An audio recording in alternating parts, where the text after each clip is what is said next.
ก้อยขึ้นหมวกาทวกาตุ้มตัวปากไข่ที่ได้นั่งเขาก็ยินจานาฮิตขอความยอมตาสี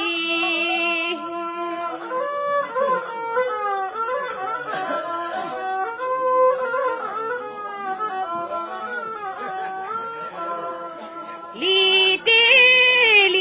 สูงที่คำเจ้าเป็นเสวนายิ่งขันให้กูมีกูสุบลีความเมื่อยามในคืนลาพักปันเจ้าเฮาด้วย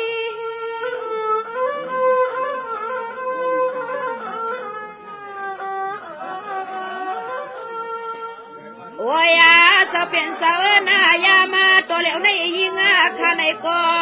ย้อนหน้าหลัดในกี่พวยควางเฮินผู้ปีนี้เจนอยู่ตาเสกำในนางนะคะขึ้นหน้าเตสัวเจ้าสู้คุณนาขนน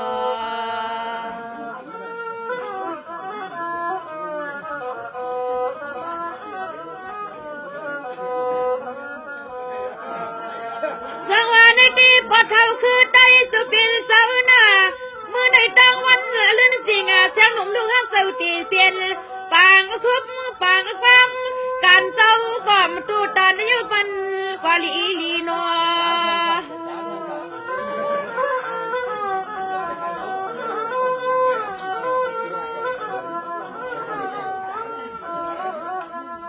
อาณาในกุยกาคือได้มีเท่าเก่าค่ากุยคำจูเปลี่ยนเสวนา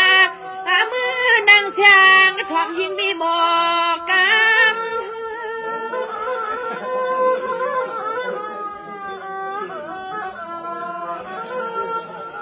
ในกว่าฮิตสร้างปอเท่าเก่าข้าที่นั่นช่องพาจอมยุบไหวพวงละเจ้าอำย่องมากเก่า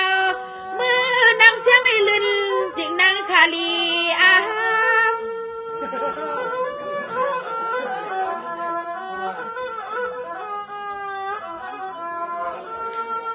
กัวยากะขมาขาลูกขาลังขาน้องขานางก็ยินข่าวเสือให้ปอจีลูกน้องตะเปสาวหมวกาการชุกไหลล่วงในเลยจ้าคำสาวอำตัววัดเมื่อถึงการชุกไหลล่วงในเลยคำสาวตัววัดเมื่อถึงในเจ้านอ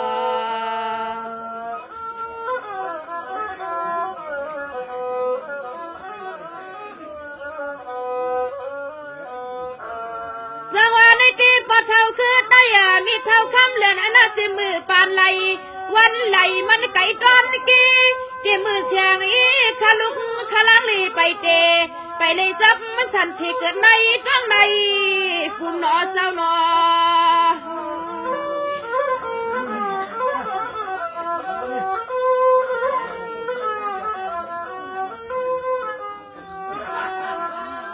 สังว่ามือในเลื่อนจริงเสียงหนอมาข้าในกูมูใหม่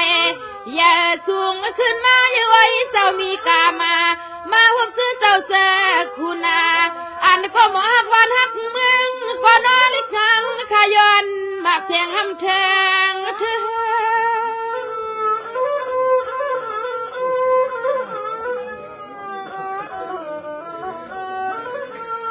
ในตีด้วยปันลูกปะเท่าคือได้เจ้าเปลี่ยนเจอคำเจ้าในก็อำปล่อยลีอามาพาลูกก็วันมือในกว่านาที่ว่ากะอำในอามาปักคำเจ้าต่อสู่ลำหรือเพนเลือง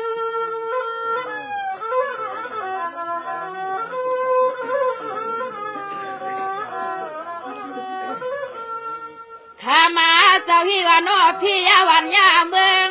ยากูตีกูเตอในคำเจ้าตีลืมลำให้พัดออกจึงให้โปบดไว้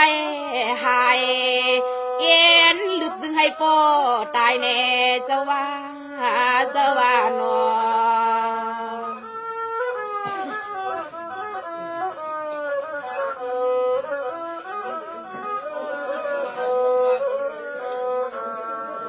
สวรรค์ในที่ปะเท่าคือไตจะเป็นเสวนาคำสุข ทุกคำอย่าปาทำหับการวันเมืองในอำไงอามาไงมังฟังมังในคำเจ้ายันไปในป่าเทินเกพอยไม่หุงนาหนอเจ้าหนอ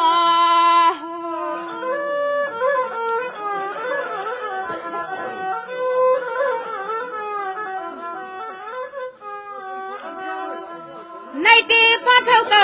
กว่าพอเท่าเก่าค่ากว่าลัดนิสิสมันลอยลาเพื่อเกินไม่ไกลกันในวันอำสัวอำไรมืออยู่เจ้าพ่อตาอ่อนในพี่ไม่อำไรมือกว่าลีปีหนึ่งเสียปีหนึ่งเลือนหนึ่งเสียละวันหนึ่งสื่อความผู้ลิตรกป่องมาวัดปานนางหนอเจ้าปานนาง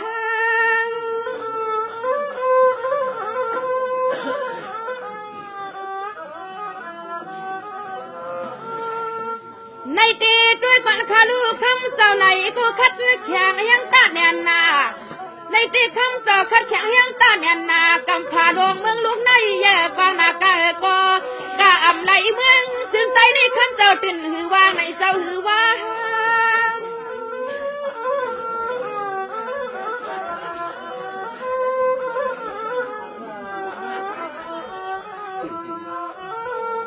ข้ามาเจ้าก่อนกาลูกกาลังการลูกน้องตะปีเจ้าหันเจ้าชื่อกาไปตึกกูตังให้เสียงเล็กนางกาลูกกาลังให้ปอเลยอยู่สาอพอพักกาเมพักกาซึ่งให้ปอเลยนอนเย็นแน่เจ้าว่านอ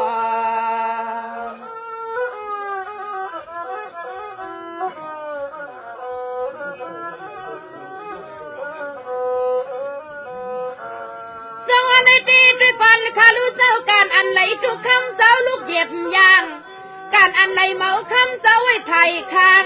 ด้วยลูกตาแต่อย่างตั้งนาคำสัมภาวางปล่อยสวยเอาลูกน้องตะเปลี่ยนลัดไว้ละลัดลอยนอ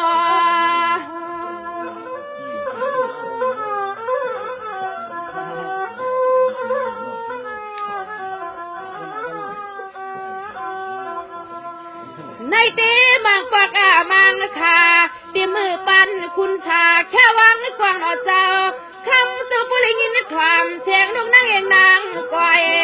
ลอยลูกกุ้งตีไหลลันสูงซึนเย้า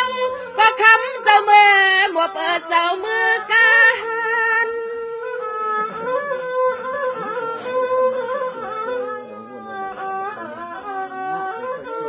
สังว่ามือนั้นคำขอก้อยว่าทุกข้านาคุณสาแค่วังกวางเจ้าอามาไลปันวันเมืองซึ่งเต้นใจจึนช้างลัง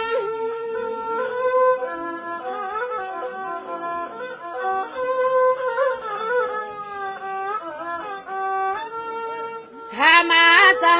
ก็อ่อนลุงน้องตะปีอย่างอาจอมเสียนตาเสียนาตังเมื่อมังกวางมาในเสียงลิดนางข้าในก่อนยินกับใน